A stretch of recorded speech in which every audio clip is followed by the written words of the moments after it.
Bem-vindos ao canal O Espiritual Te Fala. No vídeo de hoje, apresentaremos uma entrevista esclarecedora com Divaldo Franco, o famoso espírita, realizada por Jô Soares. Esta conversa é uma prova de que o espiritismo tem um alcance significativo, transmitindo mensagens de carinho, caridade e esperança a todos. Para o público que estiver assistindo, aproveitamos para convidá-los a se tornarem membros do canal e a auxiliarem com as produções, se quiserem e puderem. Agradecemos seu apoio. A verdade está prestes a se desdobrar diante de nós.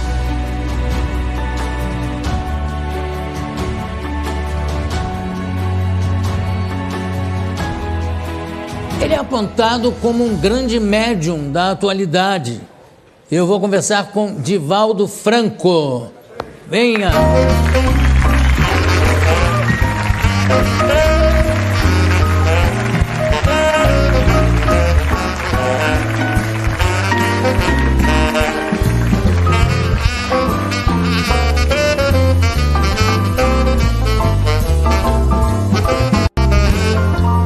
Muito obrigado pela sua presença aqui no programa. Mas é um prazer imenso. É o lançamento do livro, Divaldo. Sim. Ana Landi. Agora explica um pouco pra gente. Esse livro foi psicografado, por acaso? Não, é jornalista. É um livro biográfico.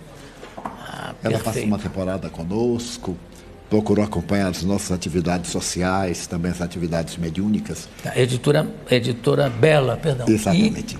Depois, ela elaborou o livro, publicamos no ano passado, ela publicou aqui na Saraiva, demos autógrafos. Sim. E agora temos o prazer de estar com você. Imagina, o prazer aqui. Um grande prazer. É todo meu. Quando é que você começou a sentir essas manifestações de espíritos, vamos chamar de espíritos por falta de encontrar um nome mais apropriado, não é? Manifestação ou espírito, enfim. Quando é que começaram a se manifestar através de você? Quando eu contava 4 anos, nossa família é muito católica, no interior da Bahia, em Feira de Santana, eu estava brincando na sala e se adentrou uma senhora estranha e me disse: chama Ana, que é minha mãe. Eu achei natural, chamei minha mãe, que estava na cozinha, e quando ela veio, eu digo: tem aqui uma senhora que lhe quer falar.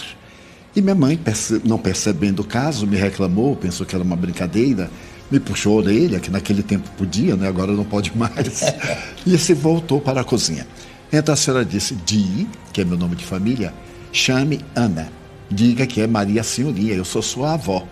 Mas eu não entendia nada disso aos 4 anos. Meus avós, todos 4, já haviam morrido, eu não sabia.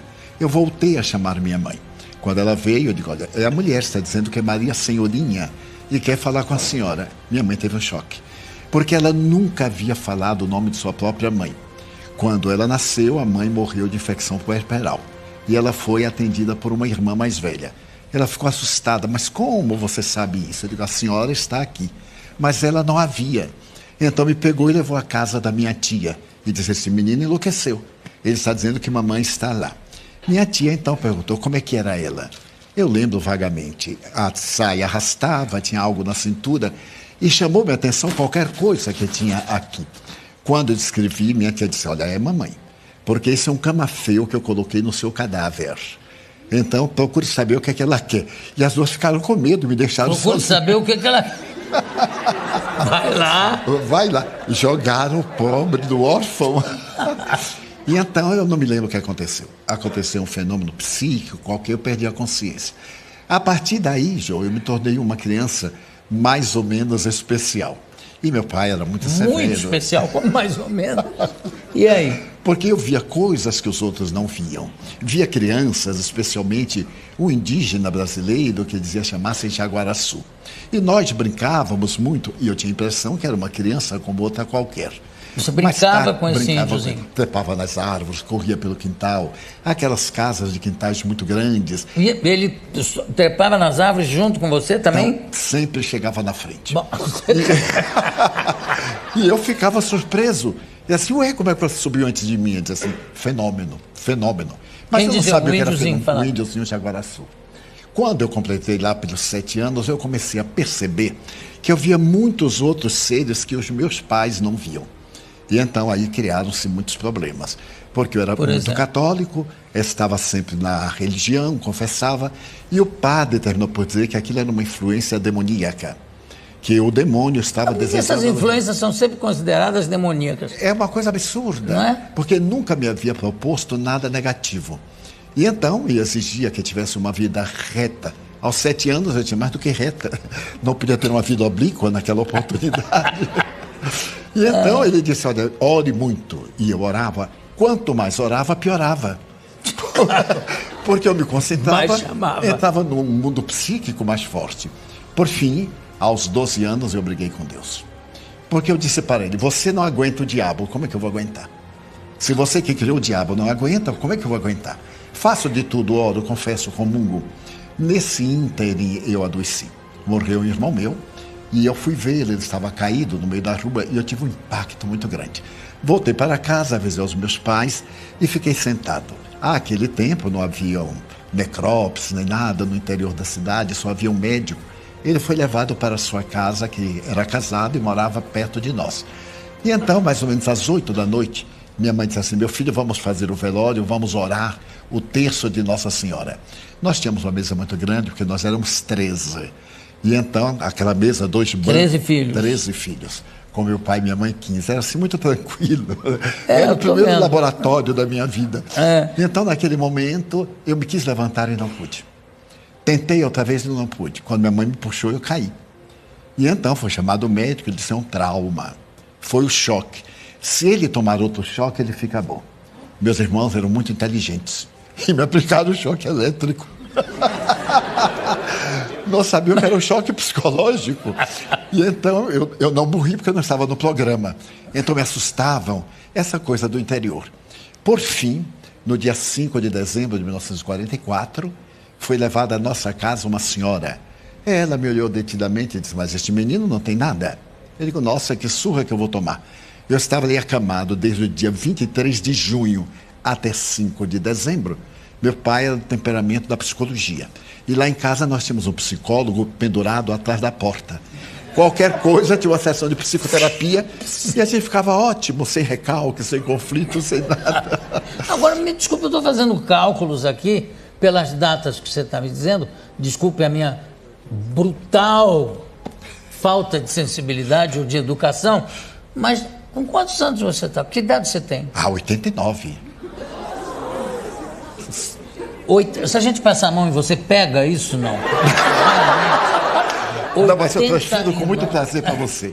Tá. O restante que houver, nós dividimos. Olha que louco. Podemos fazer uma boa parceria. 89. 89 anos de 90 atividade. Quando é? 5 de maio. 90. Mas eu não acredito, Jô. De vez em quando eu olho a certidão de idade, deve ter algum engano. Porque eu não sinto nada. Sinto um prazer imenso de viver. Porque, sendo espírita, eu descobri o milagre da vida. O milagre da vida é a alegria de viver. Trabalhar, ter uma vida interior muito tranquila, fazer uma viagem para descobrir qual é o objetivo da nossa vida na Terra, encontrar o significado existencial e não se abater na hora do problema. Problemas todos nós os temos e eles nos chegam como convites ao amadurecimento espiritual e moral. Agora, desculpa, Divaldo, ou sua família chama você de Di. E fico muito feliz em se chamar-me assim. Então tá bom, Di. O seguinte, você com essa aproximação que você tem com o mundo espiritual, você tem alguma noção, já te foi dito, acho que não, mas já te foi dito quando você deve se preparar para embarcar, para ir para o outro lado? Né? A proposta é esteja preparado para qualquer momento. Porque Jesus havia dito que a hora nós não sabemos. Não pode saber. Mas eu tive uma parada cardíaca há 30 anos. E tive a chamada quase morte. Então eu vi-me fora do corpo. Fui levado para fazer exames e praticamente estava morto. Voltei. Quando eu voltei, eu tive um infarto. E nessa oportunidade, o meu cardiologista, depois de examinar, disse, olha, prepara para morrer dentro de um mês. A sua vida agora é outra. Naquele tempo eram as operações largas, fazia da gente verdadeiros frangos, né? Céu que aberto. Abria céu aberto, fazia a pesquisa. E ele disse, olha, Edivaldo, se você tiver o maior repouso, você viverá mais de 30 dias. Mas não pode mais se alimentar como antes, não pode falar. Imagina, dizer eles são baiano, que não pode falar. É mesmo que condenar à morte. Porque o baiano não fala, ele fala pelos cotovelos. E você está vendo, né? E com velocidade para não perder tempo. Tá certo. E a comida, como é que ficou a restrição? Você hoje come de tudo? De tudo e do que aparece. Mas o mais importante é que eu sobrevivi e ele já morreu. Eu fui ao enterro, fiz uma oração muito bonita, agradecendo a Deus, antes ele do que eu. É natural, claro. Já que Deus resolveu. Morreu antes Deus ele do que eu. Exatamente. É uma poesia popular. E então aqui estou, mas estou muito feliz. E você trabalha, qual é o tipo de trabalho que você exerce nesse sentido da espiritualidade? Você tem, eu não sei como usar essa nomenclatura e de repente falar uma coisa absolutamente errada, mas é um centro espírita que você tem? Nós fundamos o Centro Espírita em 1947. Sei. Mas aonde como cidadão, em Salvador. Como cidadão, eu trabalhei para uma autarquia do governo, que era o IPASE. Hoje são 4 letrinhas muito queridas, INSS. Todo brasileiro gosta dessas letras, né? Porque isso faz parte da felicidade. Então, trabalhei para o Instituto, aposentei-me em 1980 e dediquei tempo integral ao Espiritismo. E como é que é? Você tem... um local... Nós temos você recebe pessoas... Recebemos. Nós educamos crianças. Somos pioneiros na América Latina com os lares substitutos. Nós tínhamos uma casa grande, um lar, um orfanato convencional. Depois nós criamos os lares substitutos e hoje temos uma comunidade que recebemos diariamente mais de 5.000 pessoas. Mas você faz, por exemplo, você tem o dom da cura, vamos dizer assim, não? A cura todos nós temos, João. Porque é uma energia que nós possuímos, todos nós. Quantas vezes alguém chega até você indisposta, lhe aperta a mão e você transmite algo, mas foi tão bom estar com o Jô. Essa irradiação de simpatia, de alegria de viver é transmitida como também de pessimismo. Uma pessoa chega, lhe aperta a mão e lhe transmite uma dor de cabeça. Então nós intercambiamos. A atividade das curas para nós espíritas é muito relativa à verdadeira cura interior. Porque não adianta curar-se de um mal de fora e em próximo período adquirir outro mal. Agora, como é que você faz de... Eu estou vendo que o seu trabalho é impressionante, inclusive no sentido de acolher qualquer pessoa, não importa qual é o credo, enfim. Mas a gente sabe e sente que tem muito picareta nessa área, né? Como é que você faz para combater isso? Você dá palestras, você explica alguma coisa, como é que você faz? Que eu acho que é um dever até. Já proferi mais de 13.000 conferências. Em 70 países, mais de 2.500 cidades. Demonstrando o falso do verdadeiro. Não é o indivíduo dizer que ele é portador do dom da mediunidade, ou que ele cura, faz isso, porque são falsários. Esses indivíduos enganam a boa-fé. O povo é muito fácil de manipular. E quando o indivíduo se apresenta com títulos de aparência grandiosa, principalmente misteriosas, sobrenatural, do fantástico, então há um mito em torno do indivíduo. E as pessoas deixam-se iludir. Graças aos ingênuos é que tem os exploradores. Claro, uma coisa não existe sem a outra. Nós procuramos demonstrar que a verdadeira cura interior... Se eu me melhoro, eu não reflito qualquer enfermidade. Como diz a Organização Mundial de Saúde, não existem doenças, existem doentes. Pessoas predispostas às enfermidades.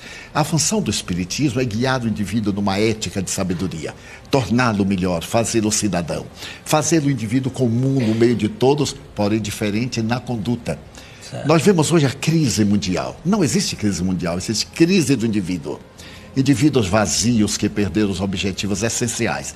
E esse indivíduo vazio, ele se comunica com outro e cria esse estado mórbido do pessimismo que todos estamos vivendo. Eu vou pedir para mostrar um filme que tem aqui. Não sei, eu acho que é um documentário que a produção, eu não vi. A produção me disse que é uma coisa espetacular, que é muito bom. Então eu queria compartilhar com a plateia, com o pessoal de casa também. Virem, solta pra gente ver, por favor. Favela do Pau da Lima, Salvador, Bahia. Em meio ao abandono da periferia, um oásis construído ao longo de 63 anos.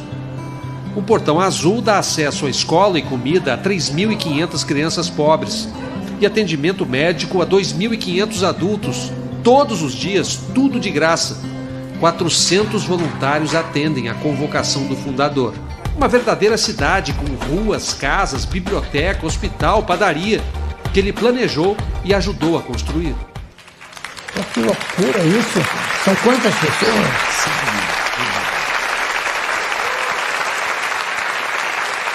Agora, isso é uma entidade que vive de contribuições? Contribuições, convênios governamentais, principalmente na área da educação. Nós temos 103 professores em convênios com a prefeitura, com o Estado.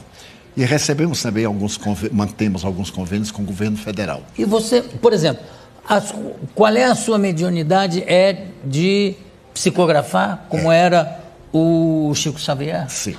E quantos livros já psicografou? 260. De que autores, vamos dizer assim? Tem autores específicos? Que foi o grande poeta indiano, Viana de Carvalho, Joana de Ângeles, mais de 60 espíritos. Agora, a diferença entre nós e outros autores é que nós cedemos os direitos autorais não só para a nossa obra, como para outras instituições. Porque o lema do Espiritismo é a caridade. Mas não apenas a caridade de doar, a caridade moral, a caridade de compreender os outros. Cada qual tem o direito de crer ou de não crer. Eu respeito mais um ateu digno do que um religioso hipócrita. Então, a grande coisa...